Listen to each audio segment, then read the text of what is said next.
I'm here with David Laflamme, head coach of men's rugby at Brown University in Providence, Rhode Island.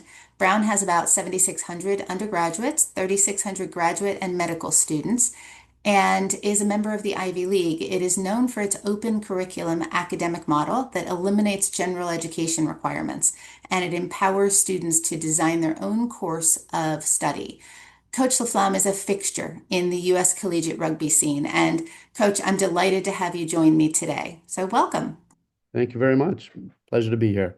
So let's dive right in. Can you tell us a little bit about your background? Sure. I actually didn't have a rugby background originally. I went to a smaller school in Rhode Island called Roger Williams University, where I studied marine biology.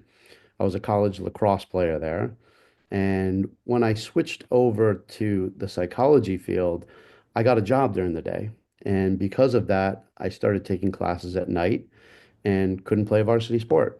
I had a bunch of buddies on the rugby team who dragged me out on the rugby field, and it was kind of all downhill from there. So that was in the 80s. I then played some men's club rugby for a while, and back in the mid 90s, I moved over to England for a little bit and played some rugby over there. I kind of always knew I'd have a longer coaching career than playing career. So in 1997, when I got back from playing in England, I sought out one of the stronger programs in the area, which was Brown University. In 1996, they had gone to I believe, the final eight in the country in Division One, and approached Jay Fluke, who was coaching the team at the time, and asked him if he wanted an assistant. And here I am, 28 years later. That's great. And it just goes to show you don't get if you don't ask. That's right. So tell me about the rugby program today at Brown. Sure. Well, it's been around for a long time. Most people don't realize that Brown's first rugby game was actually November 13th, 1878. It precedes football here. But from the 1800s up until the 1960s, it was definitely a club. In fact, I don't think he even had to go to Brown to play for the club. But in 1960, a guy by the name of Dave Zacconi came along. Dave Zacconi graduated in 1955 from Brown and went overseas and learned to play rugby, brought it back to Brown. And that's 1960 is officially when the program was founded. Along that same time frame, a guy by the name of Jay Fluke, who I mentioned before, he began his undergraduate degree in 1961, graduated in 1965, and the two of them became lifelong long friends. Those two pretty much created the rugby program. They created an endowment fund. They recruited and they ran the program for a number of years. In 1983, I believe, is when David Zacconi unfortunately passed away. And it was earlier this year in the spring when Jay Fluke actually passed away. But I came along, like I said, in 97. I was Jay's assistant coach up until 2008. Back at that point in time, we both had full-time jobs. Jay was in commercial real estate, and I was working special investigations and insurance. So we kind of had our hands full.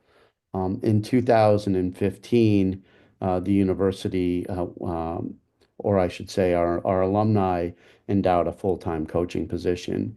And it was at that point I was able to quit my insurance job and do this full-time. When you say our alumni endowed the full-time coaching position, you're talking about Brown being a club sport, but I understand that you have more of a varsity club status or support with the university. Could you talk about that a little bit? Sure. Yeah, we are technically a club sport here. However, I am pretty well supported in terms of the program wise by athletics. Um, because of Title IX, we carry 75 to 80 male athletes in this program. So, sports in general, particularly schools with American football programs, there's a disproportion kind of balancing act between male and female athletes. The women's rugby program here is varsity, and that's what helps offset the inequities in terms of the balance. But what we've done is demonstrate to the university kind of the value of what the program brings to the table. And in return, they have been supportive of our efforts.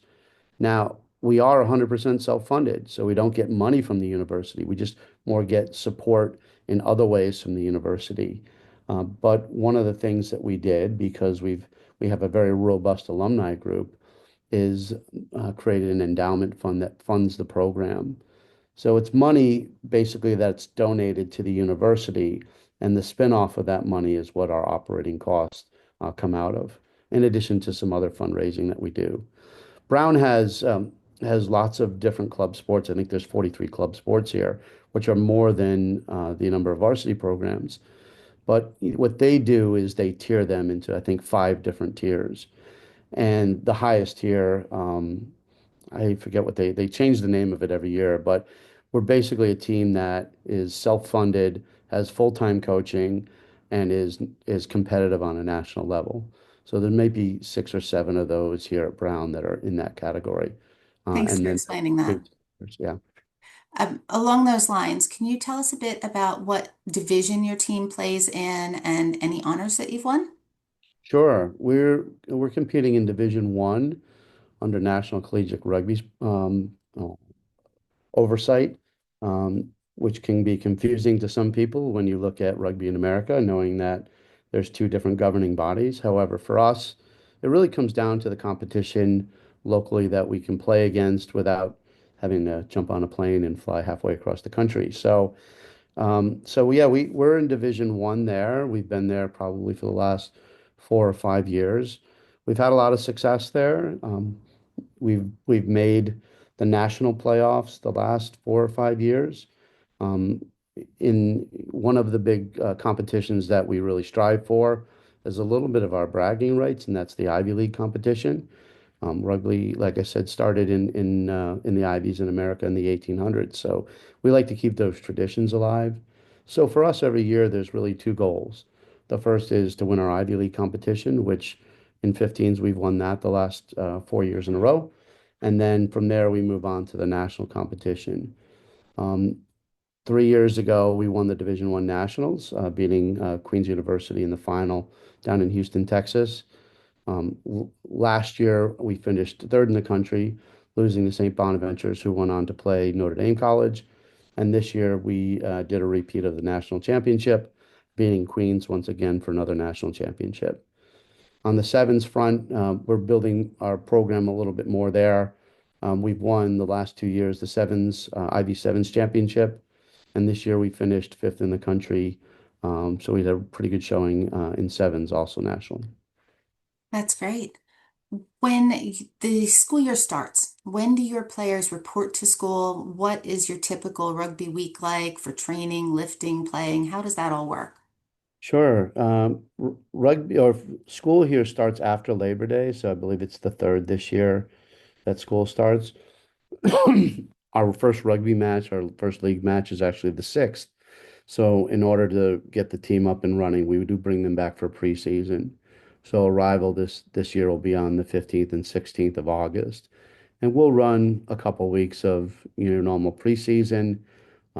It's a great time, for the kids to come back in. The new guys are immediately have, 30, 40 new friends and create the relationships there and get the lay of the land before the craziness starts, with the academic calendar year.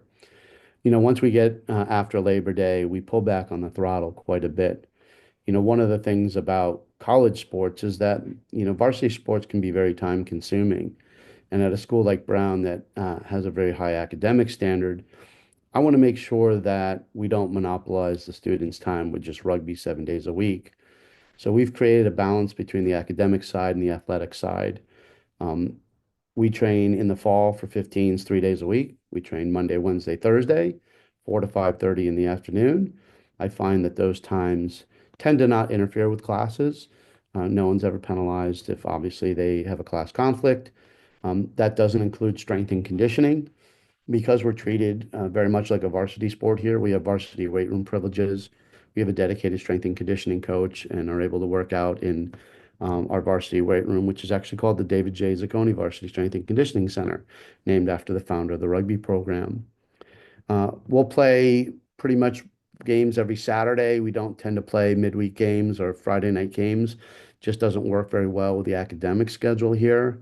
And like I said earlier, our first primary goal is to try to win that Ivy League Falls 15s championship and then go on to the national playoffs, which if we make it all the way to the end, will end in the second week of December. After that point, the guys will go home for about a month. And then when they come back, in the springtime, we're going to be splitting up into both competitive sevens as well as more developmental 15s this year. We're going to focus, probably our top sevens guys in that sevens championship, which we hope to get at again next April. We'll start playing tournaments in February into March. End of March is our spring break, the last week. We tend to travel internationally for that. We're lucky to be able to go on tour every year. We've been Bermuda, Bahamas, Barbados, Trinidad and Tobago, Grand Cayman, St. Lucia, Jamaica, Puerto Rico, England, Ireland, Scotland, Wales, France, Germany, Hong Kong. So we've done quite a bit of international touring, and that's kind of a bit of a bonus for the guys that are able to come into the program.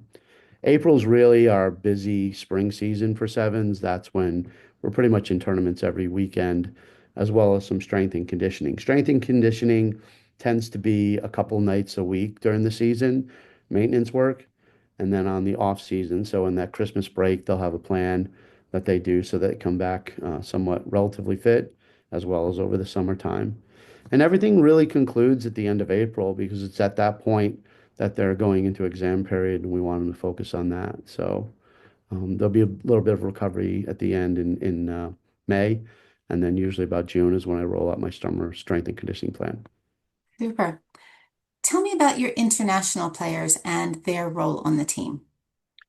Well, Brown's an international school as it is, and obviously there's some good rugby internationally. So I do recruit internationally. I would say we're over 50% at the moment with some international kids. It doesn't mean that, I don't recruit domestically because I do as well.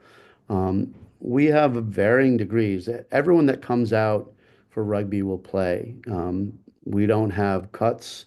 We don't let guys ride the bench. We field three sides and 15s in the weekends. So there's always kind of a level for each person, regardless of their athletic ability or rugby ability. They're a good bunch of guys, they're a close-knit group of guys, and it's always interesting, particularly with the international students, because a lot of them are playing in competing schools over in England. But we have guys from England and South Africa and Singapore, and Philippines, New Zealand, Australia, Nigeria, uh, Canada, you name it. I think we have maybe 17 or 18 different countries represented on the team going into next year. What do you think they bring to the team? We're also a hugely diverse team, and I think, it's kind of a it's kind of like America. America's the great big melting pot, and I think our program reflects that as well. And it's always interesting to see who gravitates to who as they go through their college careers here, so we've got some pretty talented rugby players. We've got several guys that have represented their countries at the age grade level on the team. Amazing. Let's switch gears for a second and Sure. talk about money. Uh, Scholarships and financial aid are terms that get thrown around a lot. Can you tell me what the situation is at Brown with respect to scholarships or financial aid for international students and domestic players? Well, we follow the Ivy League guidelines, and none of the Ivy League schools offer scholarships for sport. They also don't offer academic scholarships, merit-based scholarships. Financial aid is based on the need of the family. Brown does give quite a bit of financial aid out every year. In fact, I would say a majority of the students that attend any Ivy school are receiving some sort of financial aid.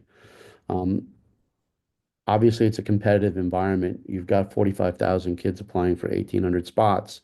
So the aid tends to be the ones that are academically very bright. The aid that is given here, though, the big benefit to that is it's not in loans, it's in grants. Brown's stance is that anyone who's accepted to the school for academic reasons, they will meet 100% of the demonstrated financial need of that family. The key word there being demonstrated. That is something that the financial aid offices calculates very closely. And certainly it shouldn't be something that prevents anyone from applying, but understanding that that could potentially affect, whether or not you're able to go here. I mean, it's an expensive place to go to. I will say the old adage, you get what you pay for, really does apply though. Thank you. With respect to recruiting, what do you look for in a top recruit? And on the other hand, what's a red flag in a recruit? Right.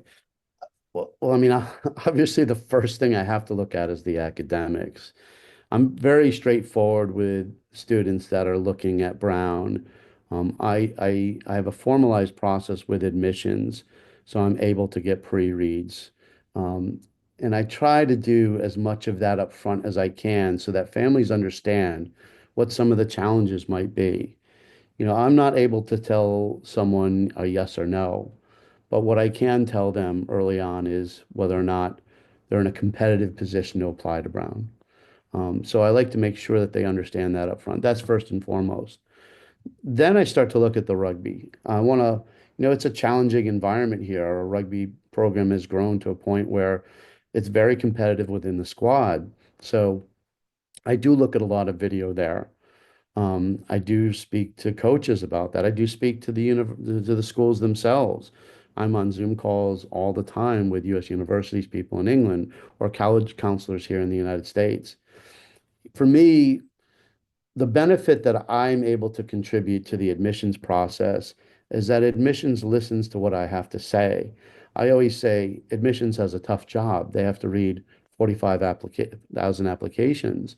So at some point that can become very black and white to them. You're seeing all these numbers in very similar profiles. What I do by reaching out to the families and the coaches and the guidance counselors is I can provide a lot more color to the application that maybe doesn't shine through in the actual application itself. And admissions has been very receptive to that. I also get to know families very personally. I want to make sure that Brown is a right fit for them. Brown isn't right for everybody, and that's okay. You can get an excellent education no matter where you go in this world. It's really how you apply yourself. I do think there are certain things that Brown has to offer that some other schools can't. But again, it's really the personal choice.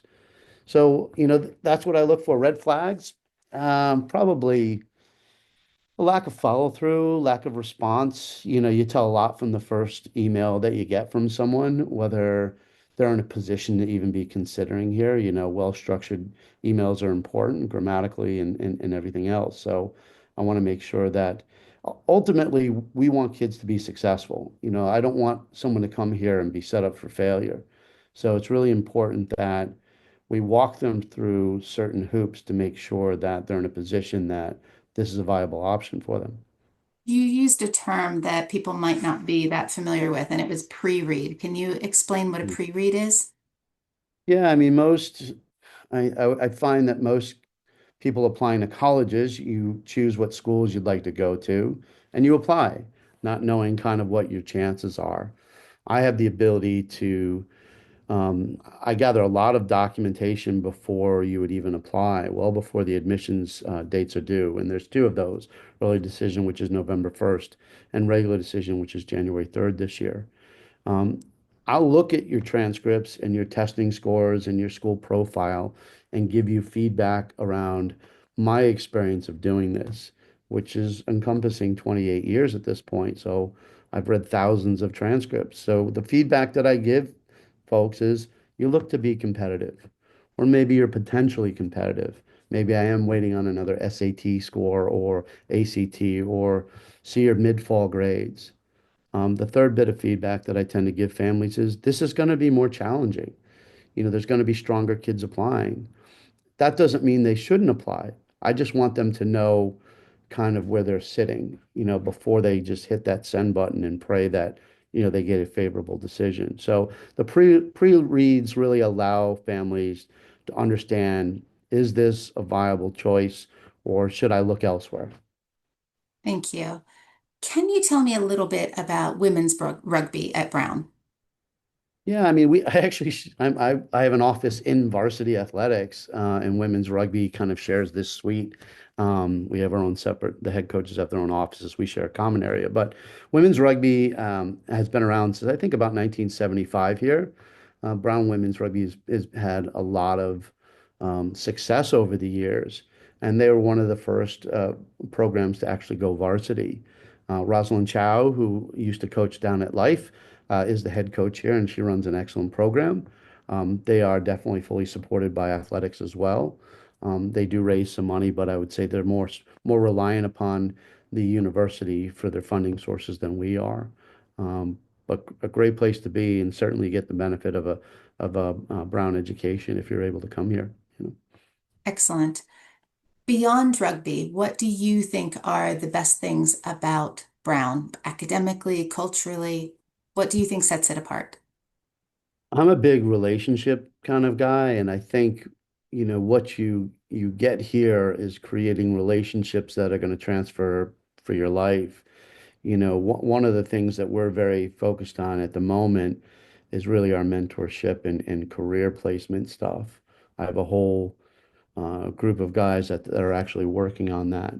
You know, Folks come to Brown for the education they get and the opportunities it's going to be later on in life. Rugby is really the icing on the cake when you're here. You get to play Division 1 nationally competitive rugby. But being here 28 years, I can tell you there's people that I still connect with from the late 90s that I've coached and have become lifelong friends with. So to me, it's really about the relationships and the connections that has the most meaning about what I've done here. And what can you tell us about the community around Brown and its closest city of Providence? Yeah, well, we're right in Providence. We're on the what's called the east side of Providence. I think the benefit of of going to Brown is that we are a city. However, it's a very manageable city. It's a safe city. The campus itself is very compact. Everything's walkable. Where I am in athletics is probably 6 or 7 blocks from the other side of campus. Um, we're about an hour from Boston. I would say 3 hours from New York. We're coastal. If you like to ski, we're probably an hour, hour and a half from any mountains if you want to ski. There's a culinary institution in Providence called Johnson and Wales. You can go to a different restaurant every night of the week and never have to hit the same two in a year. Um, I should mention too, there's another university adjacent to Brown called the Rhode Island School of Design, RISD for short. RISD is a world-renowned arts and design school, and Brown has a relationship with RISD by which if you attend Brown, you can take classes at RISD. And this is where a lot of times the open curriculum falls into play is, we're not going to tell you what classes you need to take. You can choose whatever classes you want, but you still have to get credits. So maybe if you're an engineering major or a computer science major, you go take a class at RISD in sculpture or pottery or fashion design or photography or whatever. And one of the kind of unique things is you actually don't have to get grades here. You can take classes on a pass-fail basis if you'd like. I would say the majority of my students do get letter grades. They want to be able to support the work that they put in. However, if you are an engineering major and you go take a class in sculpture, maybe you take that one on a pass-fail basis because you're just doing it to add value to the time that you're here, not necessarily for where you're going in life. So yeah, I think Brown has a lot, the area of Rhode Island and Providence in general has a lot to offer from culture and in terms of where we're located. I mean, you get 4 seasons here. We'll get some snow in the winter, but not quite as much as you might get up in the north. But it's also not as hot as it might be down in Texas and Arizona. So you kind of get the 4 seasons, which is kind of nice. That's great. Thank you so much for sharing a bit of background on yourself, sharing your experience at Brown, and also a little bit about Providence and what the surrounding community is like. And we will look forward to seeing you in action on the pitch in the coming months. Awesome. I appreciate it very much. Thank you.